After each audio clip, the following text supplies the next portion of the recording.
Magandang gabi, pambungad sa ating newscast.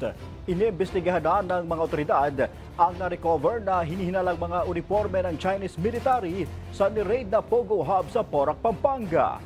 Bukod pa ito sa mga natagpuang sex toys na ginagamit umano sa sex trafficking ayon sa Presidential Anti-Organized Crime Commission. Ang mga senador naman naalarma na sa banta sa national security ng mga illegal na Pogo. Ang balitang A to Z, hatid ni Ian Maghanoy.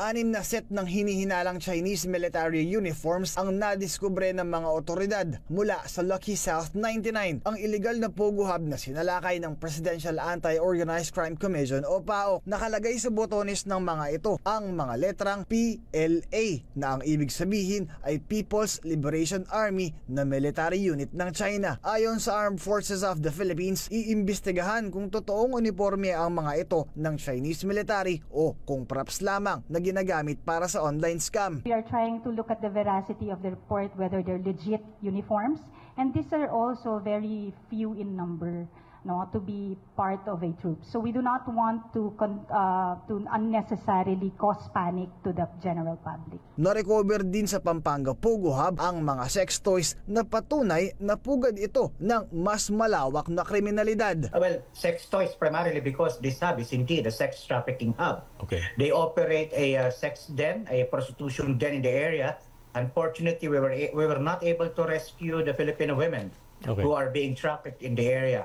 But we've got a good lead where they have been brought, and this will be subject of a continuing investigation. Pero para kay Senator Win Gatchalian, ang mga na-recover na ito ay patunay na banta sa seguridad ng Pilipinas ang mga Pogo. Hamon naman ni Senator Robin Padilla, ilantad na ang mga protektor ng mga illegal na Pogo. Yung illegal na Pogo ay hawak ng mga ibang politiko. Sabi ko nga, dapat po ang una nating matakpan, ibig sabihin yung mga takip nila sa mukha nila ay maalis at makita natin kung sino tong mga politiko na to na nagbibigay ng proteksyon doon sa mga illegal na Pogo. Plano ni Senator Risa Hontiveros na ibasura na ang batas na nagli-legalize sa operasyon ng mga Pogo sa bansa. Sabi ni Senate President Pro Tempore Jinggoy Estrada, dapat imbestigahan kung gaano kalalim at kalawak ang kalokohan sa loob ng Lucky South 99, bagay na sinisilip na rin ng sandatahang lakas. Una nang may naiulat na namatay sa Pogo Hub sa Pampanga dahil umano sa torture, bukod pa sa reklamong labor at sex trafficking. Kaya ayon sa mga mambabatas, dapat seryosohin ang banta ng mga Pogo sa seguridad at soberanya ng bansa. Para sa Balitang A to Z, Ian Maghanoy.